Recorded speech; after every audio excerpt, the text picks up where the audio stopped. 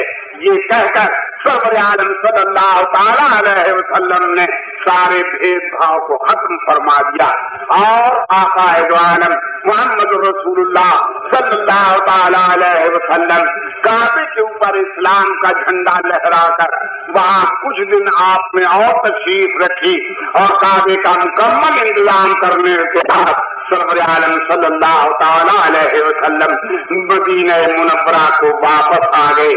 آپ کو معلوم ہے کہ قائد عالم صلی اللہ تعالی علیہ وسلم نے مکے کے فتح کرنے کے بعد ہی جب مدینہ منورہ میں تشریف لائے ہیں اس وقت ہی سے حضور کی زبان پہ کلمات رخصت آ گئے تھے۔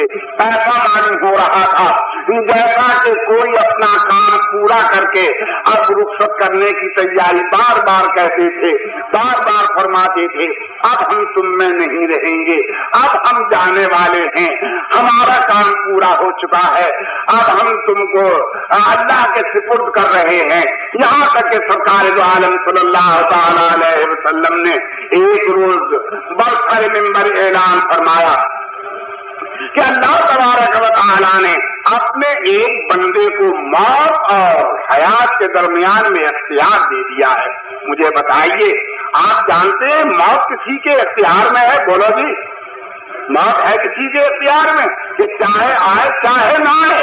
اللہ اکبر۔ لوگ کہتے ہیں یہ دیو کے بندے من کے گندے اندھے جن کے چندے کے دھندے یہ خبصا کہا کرتے ہیں کہ وہ کسی چیز کے مختار نہیں، لیکن میں بتا رہا ہوں آپ کو، حدیث صحیح بتا رہی ہے کہ اللہ نے انہیں موت اور زندگی کا اختیار دیا، یعنی یہ اختیار دے دیا کہ چاہے تو آپ قیامت تک اس زمین کے اوپر سب کی نظروں کے سامنے ایسے ہی حی و قائم تشریف فرما رہے ہیں جیسے ابو بکر عمر رضی اللہ تعالیٰ عنہما کے سامنے ہیں۔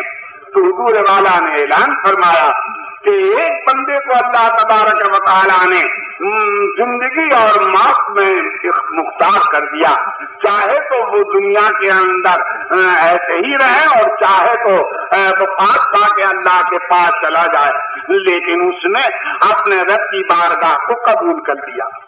ایک بات فرمائی حضور نے، ایک اعلان کیا، اس اعلان کرتے ہی حضرت ابو بکر صدیق عتیق رضی اللہ تعالیٰ عنہ رونے لگے۔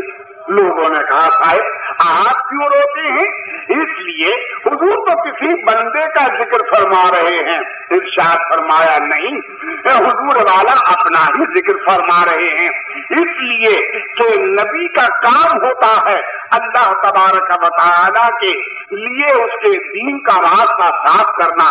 سرور عالم صلی اللہ تعالی علیہ وسلم اپنا کام پورا کر چکے ہیں۔ کعبے کو حضور والا نے بتوں سے صاف کر دیا۔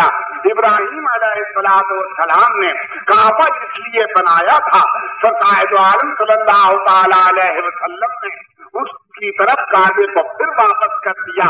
اب حضور والا ہم میں زیادہ تشریف فرما نہ رہیں گے۔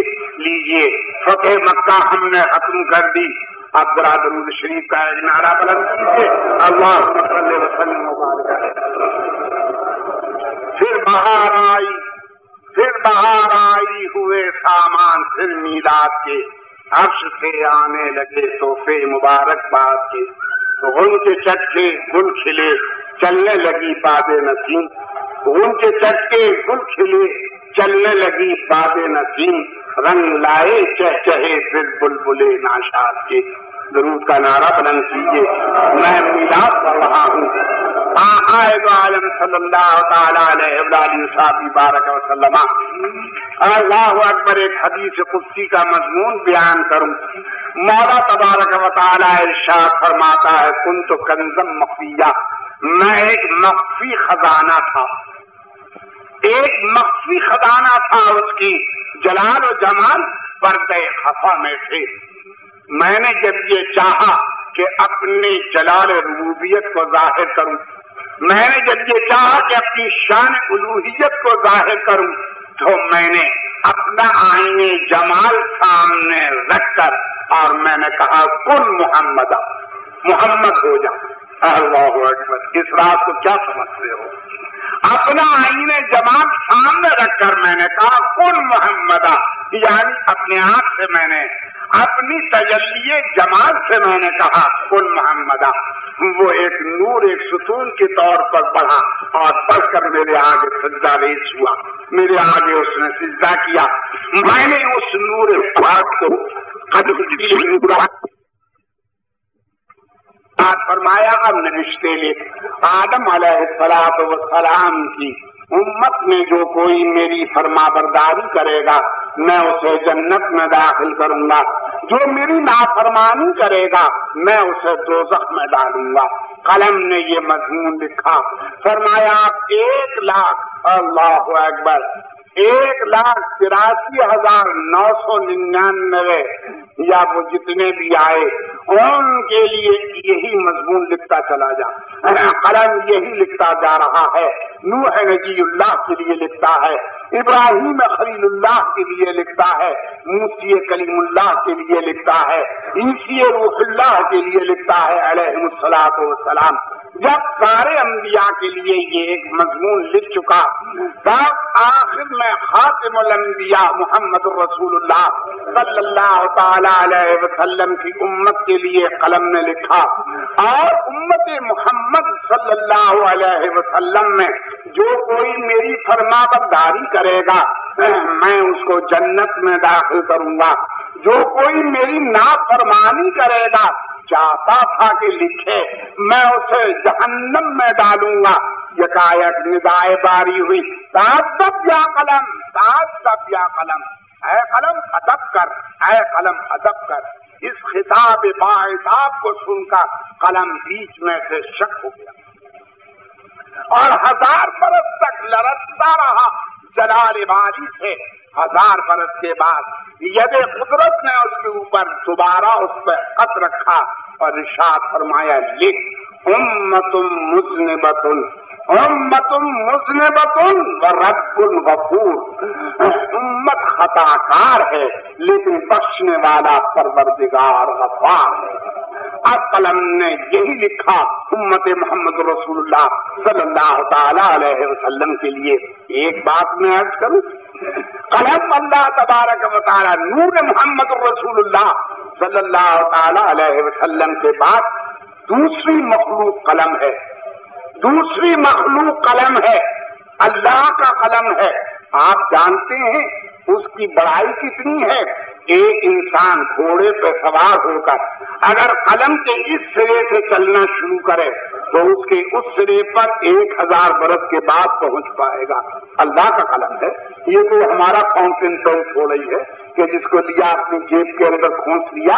اللہ کا وہ قلم ہے کہ جس نے ازل سے لے کے ابد تک ساری تقدیریں لکھی ہیں۔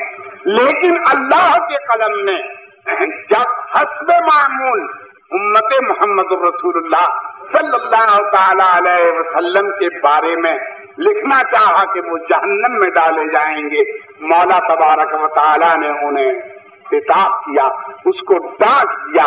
سوچئے بیٹھ کر اللہ تبارک و تعالی اپنے قلم کو امت محبوب کے معاملے میں صاف کرتا ہے۔ تو آج کے یہ دیو کے بندے یہ جو کھدر کی 1.5 گز کی پٹیاں باندھ کر آتے ہیں، اللہ اکبر، بخاری پڑھ کر ان کو بخار نہیں آتا، مشکوت کتاب الزکوت میں کتاب السلوط پڑھتے ہیں، اللہ اکبر، معاذ اللہ رب العالمین۔ آج ان کے قلموں کے اوپر وہ سینٹے کے قلم ہوں، بروم کے ہوں، یا وہ پارکر کے فاؤنٹین پین ہوں، جب ان سے توہین لکھتے ہیں محمد رسول اللہ صلی اللہ تعالی علیہ وسلم کی، تو بتائیے اس قلم اور اس کے لکھنے والے پر مولا تبارک و تعالی کا عتاب نہیں، عتاب تو حصہ احبا ہے، بلکہ عذاب الہی نازل ہونے والا ہے۔ اور اگر انہوں نے اپنی ان توہینوں سے دنیا میں توبہ نہ کی تو یاد رکھیے کہ ان کو عذاب ابدی سے سابقہ پڑے گا، اور اس دن یہ معلوم ہوگا کہ اللہ تبارک و تعالی جل جلالہ عم نوالہ کے محبوب کی توہین کرنے کا ان کو کیا بھگتنا ہے۔ سرکار دو عالم صلی اللہ تعالی علیہ وآلہ وسلم ارشاد فرماتے ہیں یا جابر ان اللہ خلق قبل الاشیاء نور نبی کا من نوری، اے جابر بے شک اللہ نے تمام نبیوں کے نور سے پہلے تیرا نبی کا نور پیدا فرمایا۔ دوسری حدیث میں ہے اول ما خلق اللہ نوری، سب سے پہلے اللہ نے جو چیز پیدا کی وہ میرا نور ہے۔ تیسری حدیث میں ہے کل الخلائق من نوری وانا من نور اللہ، تمام مخلوق میرے نور سے ہے اور میں خدا کے نور سے ہوں۔ فرماتے ہیں صبر عالم صلی اللہ تعالی علیہ وسلم پھر اس نور مبارک کے اللہ نے 10 ٹکڑے کیے، 9 ٹکڑوں سے عرش، کرسی، لوح قلم، جنت و دوزخ، چاند و سورج اور ملائکہ بنائے۔ 10ویں ٹکڑے سے وہ پیاری پیاری روح بنائی اور اس کو روح محمدی کا خطاب عطا فرمایا۔ اللہ اکبر۔ عالم ارواح میں سرکار دو عالم صلی اللہ تعالی علیہ وسلم روحوں کو سبق دیا کرتے، جو روح کامل ہو جاتی اسے کسی نبی کی روح بنا کر اس دنیا میں ہدایت کے واسطے بھیجا گیا۔ تو حضور معلم الارواح بھی ہیں اور سید الانبیاء بھی ہیں صلی اللہ تعالی علیہ وآلہ وسلم۔ اللہ کو جب یہ منظور ہوا کہ اپنی ربوبیت کو ظاہر کریں اور اس دنیا میں نسل آدم کو پھیلائیں، حضرت جبریل امین علیہ الصلوۃ والسلام سے کہا ایک مشت خاک لا کے ڈھونڈو۔ مشت خاک آئی، پتلا حضرت آدم علیہ الصلوۃ والسلام کا تیار کیا گیا۔ عرش کے سامنے یہ پتلا رکھا ہوا ہے، روح سے ارشاد فرمایا گیا ہے روح اس پتلے کے اندر داخل ہو جا۔ بھلا بتائیے روح عالم انوار میں، پتلا عالم خاک سے، تاریخ تھا، بالکل اندھیارا تھا۔ روح نے عرض کیا یا الہ العالمین اس اندھیاری کوٹری کے اندر میں جانے کے لیے تیار نہیں ہوں۔ فرمایا ہم سمجھ رہے ہیں، اے جبریل جاؤ، عرش کے کنگوروں میں ہمارے محبوب کا نور امانت رکھا ہوا ہے، اسے وہاں سے لے آؤ اور آدم کی پیشانی میں اس نور کو امانت رکھ دو۔ آدم علیہ السلام کی پیشانی جیسے ہی نور پاک سے چمکی، روح 1000 جان سے قربان ہو کر آدم علیہ السلام کے قابل پاک کے اندر آئی۔ آدم علیہ السلام نے آنکھیں کھولی، سر اٹھایا، سر اٹھا کے انہوں نے عرش کو دیکھا تو اس پہ لکھا تھا لا الہ الا اللہ محمد رسول اللہ صلی اللہ تعالی علیہ وسلم۔ عرض کرنے لگے الہ العالمین کون ہے یہ محمد جن کا نام تو نے اپنے نام کے ساتھ ملا کر لکھا ہے؟ ارشاد فرمایا اے آدم یہ وہ ہیں جن سے میں خلقت کی ابتدا کروں گا اور جن پر میں نبوت کو ختم کروں گا۔ اے آدم اگر میں ان کو نہ پیدا کرتا تو میں تجھے نہ پیدا کرتا، یہ زمین نہ پھیلاتا، یہ آسمان نہ اٹھاتا۔ انہ لاکرم الخلق علیہ، وہ تمام مخلوق میں سب سے برگزیدہ اور بزرگ ہے میرے نزدیک۔ آدم علیہ السلام کو اللہ نے اس نور پاک کی برکت سے مسجود ملائک بنایا اور اس کے بعد بمثال و حکمت الہیہ حضرت آدم علیہ السلام زمین پر آئے، نسل انسانی کا سلسلہ شروع ہو گیا۔ آدم علیہ السلام کی جب وفات کا وقت قریب آیا، آپ نے اپنے سب سے بڑے صاحبزادے حضرت سیدنا شیش علیہ السلام کو اپنے بستر کے پاس بلایا، فرمایا شیش اب ہم دنیا سے جا رہے ہیں، ہم وصیت کرتے ہیں عماد تقویٰ اور قربۂ وثقیٰ کو اپنے ہاتھ سے نہ جانے دینا۔